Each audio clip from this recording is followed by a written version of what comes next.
kinita natin dito sa isang video natin na umabot ng 500,000 pesos. Yes, hello mga katropa. Once again, this is Pancha and welcome back to my channel. In this video, ipapakita ko sa inyo kung magkano yung kinikita ko sa ilan sa mga videos na ina-upload ko dito sa YouTube. Pero bagong lahat, intro muna tayo.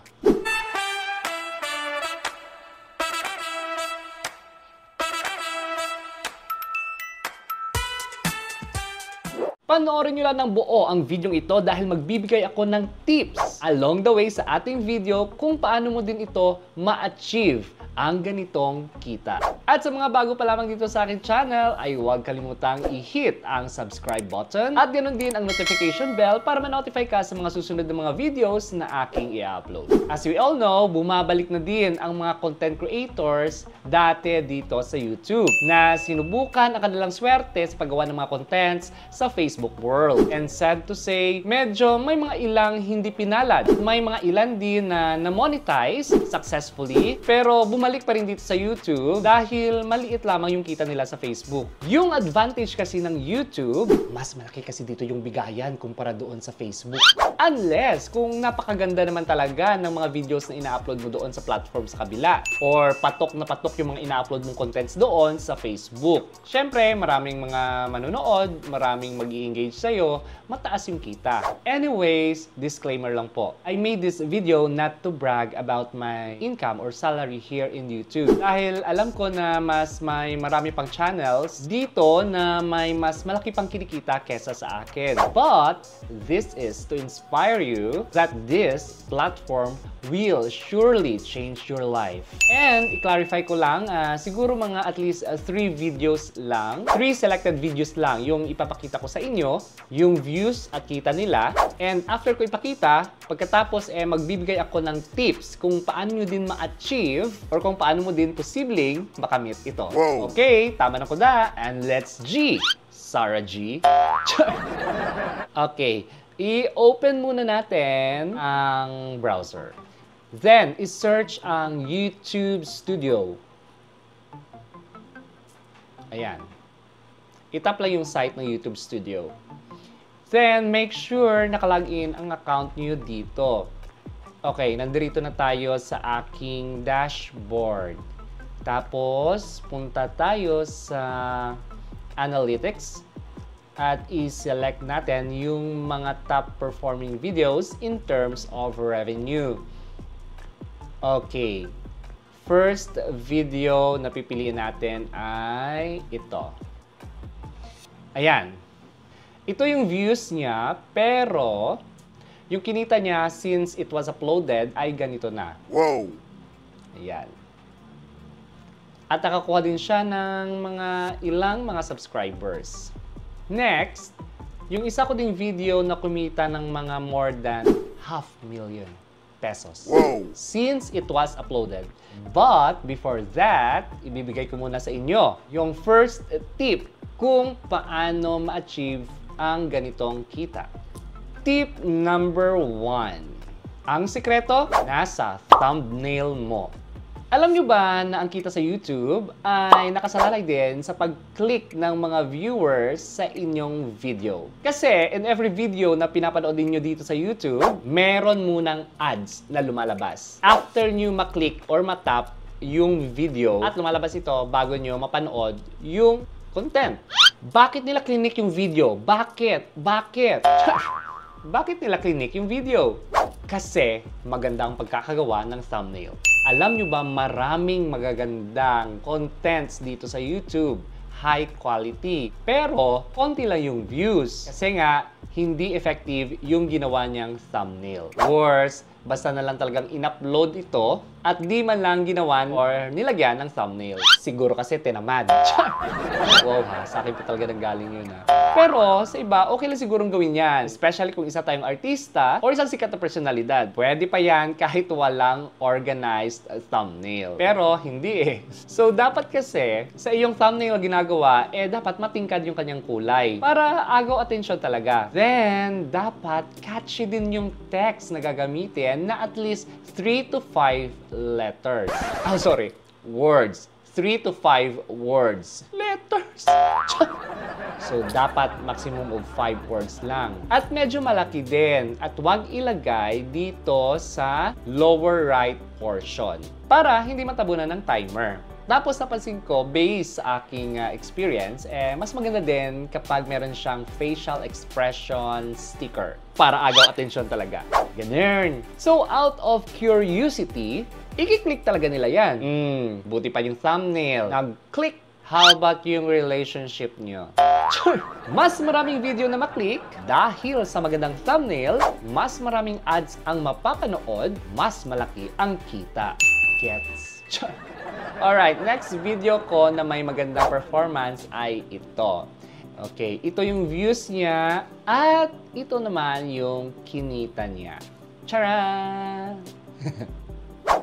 Tip number 2. Nakasalalay din yan sa iyong video editing skills. Alam nyo ba kapag mag-stay yung mga viewers sa video nyo, tumataas din yung CPM rate mo. At mas maraming ads din ang lalabas, especially kung yung video mo at least 6 to 10 minutes long. That's why meron mga videos na konti lang yung views, pero malaki yung kinikita nila kasi more than 1 ads yung lumalabas sa video nila kasi nga mahaba ito. Kung nagstay din yung viewer ng matagal sa video mo, tataas din yung chance mo na ma-recommend or mailagay sa list ng mga suggested videos. Wow. So, paano ba mapapanatili yung mga viewers mo na magstay sa video mo hanggang matapos? Well, improve your editing skills. Kailangan tuloy-tuloy ka magsalita. I-cut mo lahat ng mga dead air sa raw video mo. Lagyan mo din ng magandang transitions, yung mga clips, para ma-excite naman yung mga mata ng viewers mo. Mas mainam din na lagyan mo ng sound effects or background music para mas lively yung video mo. Basta, make it sure na hindi masyadong malakas yung sound effects mo or yung background music para hindi matabunan yung main audio nyo. So example, gumagawa kayo ng tutorial, make sure clear at naririnig ng mga viewers mo yung boses mo. Kasi nga, the longer na magstay yung mga viewers sa video mo, the more yung mga ads na lalabas, the more yung kikitain mo. At saka nga pala guys, lagyan nyo din pala ng kahit konting humor para hindi maging boring yung video nyo at para mayroon ding entertainment factor. Then, last video, ito yon. Ayan, as what you can see, medyo malaki kinita natin dito sa isang video natin na umabot ng 500,000 pesos. Kaya mo din yan. I-follow mo lang yung mga tips ko. Alright, tip number 3. At isa din ito sa pinaka-importante, effective video title. Dapat kasi effective din yung title ng video mo at keywords lang yung sekreto. Kung anong meron sa video mo or kung tungkol saan ito, very simple.